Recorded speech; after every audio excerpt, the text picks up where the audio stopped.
State Cabinet meeting was held at Chandel District headquarters today. Chief Minister Andrin and his Council of Ministers, except Nemcha Kipgen and Letpao Haukip, attended the meeting. The meeting was discussed on various issues. In the meantime, many projects to be laid foundation stone and many projects to be inaugurated by Chief Minister.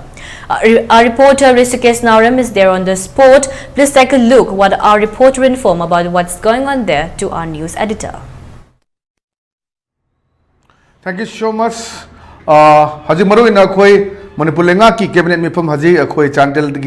District headquarter da pangthokre maru ina tuan ba agenda kya da koi khanna ki aduga Chandel District ki ina koi tuan ba development work sing aduga te project me am pai sing si koi sangha ba amadi koi aduga koi gi urep uyum tamam ya pangthok deri koi mi hot Rishikesh mafam du deri Rishikesh maru ina koi pung kya dai da gi hari ba cabinet mifam se pangthokre aduga kari ofam khanna ki leire maru ina chief minister ma ki council minister ga lonena Chandel District pangthoi basigi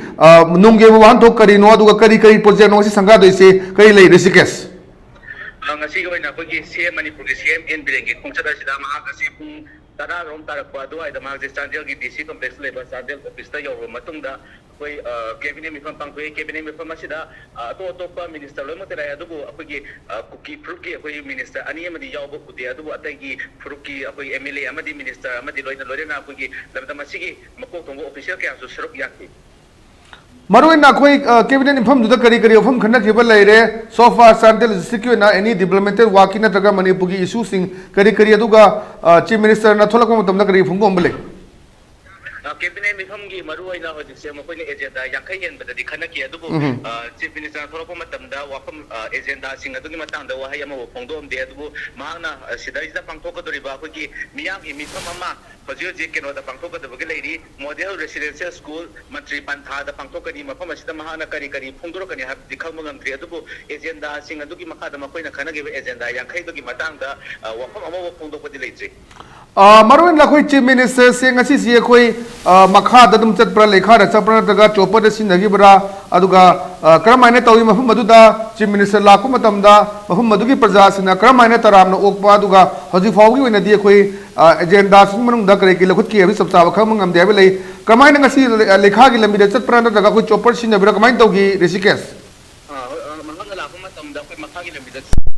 Chandel pada jati kaya gi amadi makoi gi nat ki kizo chetana maha ko wopagi akoi mafam da wopagi aduga CM jukumda duna keno jin tawe akoi gi praja jin duga pukmen pamina bagi tanja do dum loki hojik si koi meyangi public meeting sa hajriba high school dugi manakta koi function se horabra natraga hodribra duga hojik ki ba sinsi kamai lerin thambiyo hojik se cabinet mifam jil lore matungda hojik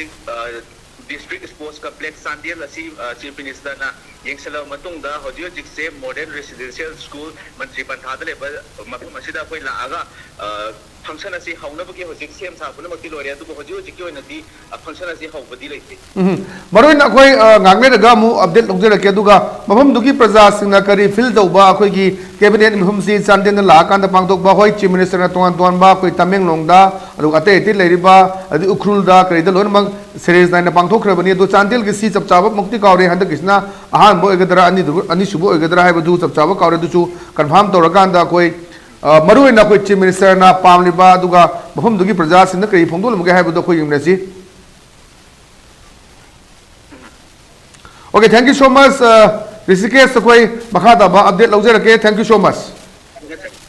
aji akhuna bari sanasi buzu Rishikesh ni hoi Chandel District headquarter da koi Manipur ke chief minister na lochinga ma ge cabinet minister yaroga hauji hoi gi cabinet pham loi gre aduga Chandel District ko ina tuan ba development work ya project ya ure uyum tangba aduga koi sanga ba mayam su yaw dure du buhai riba cabinet se loi gro matung da pawmi sing na hangbada kri mofam da phongdo ki di hai basina dubu soidera ma ki haji ngaki manung da koi pangthok ko dere ba miyam gi ba koi mifam hai tare project mayam sanga ba adagi